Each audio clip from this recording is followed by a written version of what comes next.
Good day everyone, this is Frost and this is Frost in Moto. First, thank you God for allowing this to happen, and second, Sir Yong, the owner of the Kawasaki ZX-10R. Thank you for allowing me to borrow and review your bike. So, before we begin, you know what to do. If you want motorcycle, push subscribe button. If you want updates, push the notification bell. And intro. So, let's have a sound check. Kawasaki ZX-10R X-Rays muffler, mid-pipe, 61mm.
So what we have here is the Kawasaki ZX-10R, priced natin na Filipino market around 985,000, while in the MSRP it is priced around $17,000 to $18,000.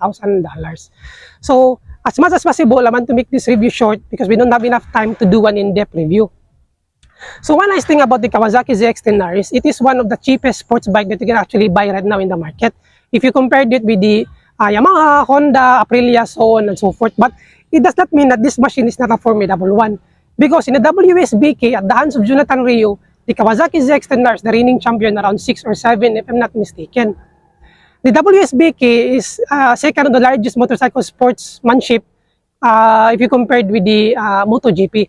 The difference between MotoGP and the WSBK is the WSBK, they are using factory-tuned bike like the ZX-10R, Yamaha R1, while if you compared it with the MotoGP, they are using lighter and much powerful engine. So I believe that's it. So now let us go for its engine specs. Alright, so let us go first for its engine specs. So the engine is 998cc, 4-cylinder, liquid-cooled, 4-stroke, 4 valves, total of 16, dual overhead cam, and a 6-speed transmission. So as you can see to the headers here, this is actually titanium. I don't know if you can see the color. So the muffler is headers titanium, but in the mid-pipe, the catalytic, it's no longer titanium. So for the other details, for its max power, it is around 149.3 kW at 13,200 RPM. But with the RAM intake, especially in high speed, it becomes 156.8 kW with the same RPM. So this is the RAM intake. And for its max torque, it is 114.9 at 11,400 RPM, and the compression ratio is 13:0:1. Okay. So fuel capacity is 17 liters and it consumes around 10 to 13 kpl. So not bad for a 1000cc. If you have money, then there's no problem with that. For its tires, for the front, for the stock, it is actually Bridgestone RS11, and the stock size is 120 by 70 ZR17. But the owner changed it into Mitas already. And for the rear, it is actually 190 by 55 ZR17. Still Bridgestone for the stock, but for this one, it is now Mitas. And for the brakes, rotor is 220mm, single disc, and for the calipers is actually Nissin. And for the front, dual disc brake, 330mm, and for its calipers, it is actually Brembo M50, the highest quality of Brembo, if I'm not mistaken. Master cylinder is still Brembo. So for the suspension, okay, for the front, inverted, and offers everything that you can actually ask for a suspension. It provides you with compression, rebound, preload adjustability. So if you're wondering what is the canister here, if I'm not mistaken, the purpose of this one, if you're riding aggressively, your suspension getting down and up, the purpose of that, if the suspension oil gets hotter, it reduces the performance. Some of it will go to the canister and releases back to the suspension to provide you with more consistency performance. So here's the adjustability, compression, and some of it are here. Right, so for the rear suspension, The same with the Kawasaki ZX-10R. It is a horizontal backlink with BFRC light gas charge shock. Piggy bank receiver. The same with the canister is actually somewhat, they call it the piggy bank receiver. And it provides you with compression, preload damping, rebound damping, and top out spring. So same quality with the ZX-10R. Alright. So let's check the display. So this is the key. Almost the same with the other Kawasaki ZX-10R or other Kawasaki brand. So it has an immobilizer. So this one is immobilizer, blinking one. So this is what it looks like. Shift lamp, indicator, Kawasaki, RPM, gear, sports, QQS, Kawasaki quick shifter, service, odo, battery, time, speed. So we don't have enough time to tackle everything.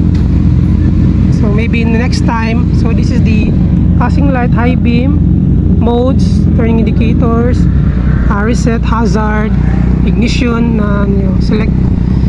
So it has the clutch lever is actually very light, even though it does not have any hydraulics, because mostly 1000cc that I have found, they have hydraulics. So here are the fuse. I don't know if you can see it from here. And for its headlight, it is actually LED, especially in night time. It looks very aggressive and nice. So one nice thing about this one is it already has a winglet. So the purpose of that winglet is extra downforce, especially in high speed. And on the other thing also, especially in those tight corners, it helps your bike become stable. And now let us go for its features. This bike is pretty much loaded. So first is ABS, second is KIBS or Kawasaki Intelligence, or in other words, it's just an advanced technology, especially in the braking system. Third is Kawasaki engine brake control, then KCMF, KQS, so KQS is Kawasaki quick shifter, bidirectional up and down, IMU, so later we'll discuss about the IMU, SKTRC or Sports Kawasaki traction control, the same with the MotoGP, cruise control, Bluetooth, and launch control. So one nice thing about this one, it is already has cruise control. So cruise control, basically it gives you more relaxation, especially in long rides, because this one is very aggressive. And I love how Kawasaki added to it, because some of its sports bike has no cruise control, especially if your hands get tired or your back. Essentially speaking, IMU is a sensor. For me, it is just like a second brain that monitors everything or correct or helps you while you ride aggressively, from your front tires, rear tires, and how you apply brakes, and how the ABS function, and how you lean your bike, and every part of electronics in your bike. So in other words, it gives the rider extra help that can help you on your bike reduce any sign of trouble, or might be worse, you get crashed. So basically speaking also, it is just like a helping hand. So other details, this is the side mirrors and turning indicators, which is actually very nice. Grip is actually nice with an all-in standard. So the moment you buy the bike, it is already an all-in stabilizer already installed.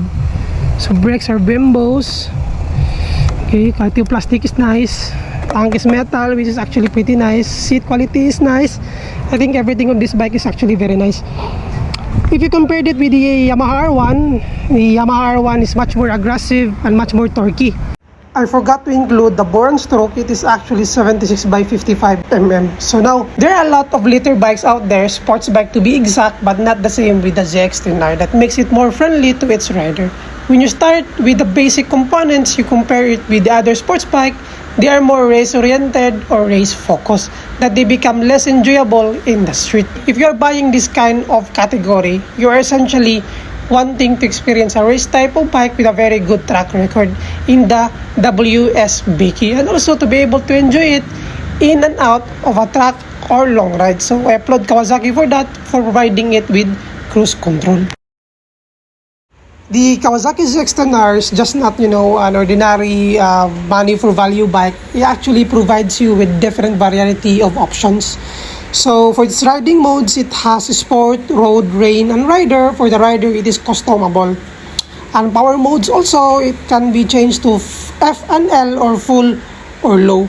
And one nice thing also about this one is it gives you safety.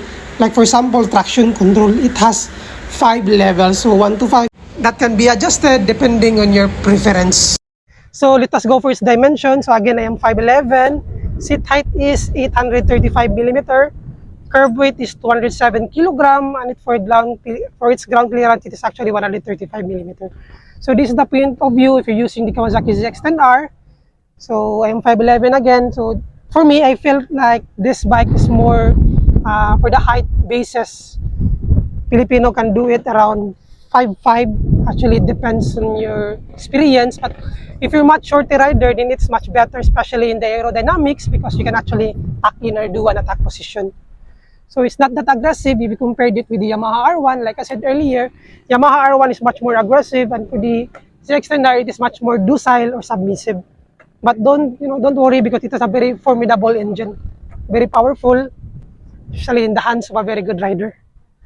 So I guess that's it. So we can do a test drive because, like I said, the owner is pretty much busy and we don't have enough time. So maybe in the future we might be able to do that. So again, Sir Yong, the owner of the Kawasaki ZX-10R, thank you, sir, for allowing me to borrow or review your bike. So that's it. If you're on motorcycle, push subscribe button. If you're on updates, push the notification bell. Thank you so much, sir, and for the viewers, thank you so much. God bless.